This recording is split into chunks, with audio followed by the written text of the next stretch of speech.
Bienvenue dans une nouvelle recette. Aujourd'hui je vous propose la création d'un cheesecake qu'on appelle les cheesecakes no baking, c'est-à-dire qu'ils ne nécessitent pas de four.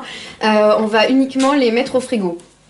Donc on va commencer par le fond du cheesecake avec 75 g de beurre, une gousse de vanille que vous pouvez remplacer en fonction de votre goût par de la cannelle ou de la noix de muscade, et 200 à 300 g alors là j'ai pris des cookies, mais ça peut être d'autres biscuits. Moi c'est pour l'anniversaire de mon mari, il adore les cookies, donc on a fait cookies. Vous pouvez aussi prendre des Kit Kat, juste comme ça, c'est pour des enfants ou quoi.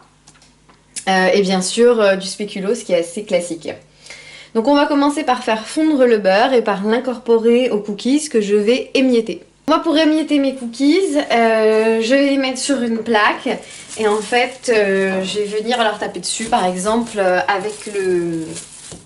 avec un bâton de spatule en bois. Alors c'est pas la peine d'y aller trop fort parce que en général ils partent, voilà, ils partent facilement. Vous les mettez les uns sur les autres, faites des petits tas et c'est facile. Ça donne ceci. Je vais ajouter en fait ma vanille. Donc j'ouvre la gousse et puis je récupère les petites graines de vanille qui sont à l'intérieur.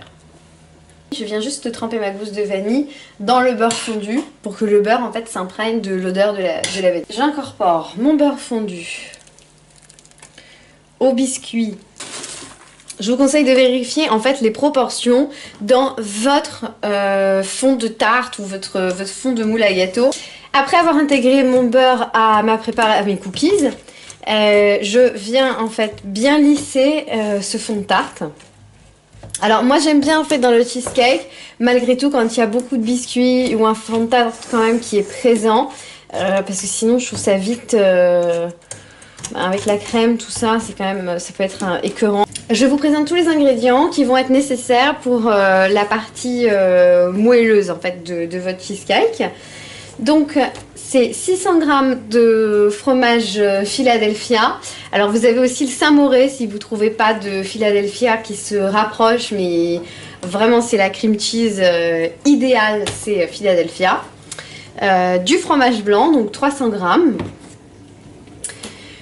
Et ensuite, vous pouvez aromatiser votre préparation comme vous aimez. Moi, j'ai choisi fleur d'oranger et sucre vanillé. Vous pouvez aussi, ce qui se fait beaucoup dans les cheesecakes par exemple, c'est agrémenter en fait au lieu de la fleur d'oranger et du sucre vanillé, et bien vous mettez le jus d'un citron ou d'un demi-citron, voire d'un citron vert. Et voilà, votre beau cheesecake est prêt.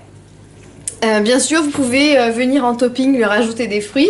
Moi, je vais faire un topping avec du cake art, puisque c'est pour un anniversaire, donc je vais essayer de faire quelque chose de joli.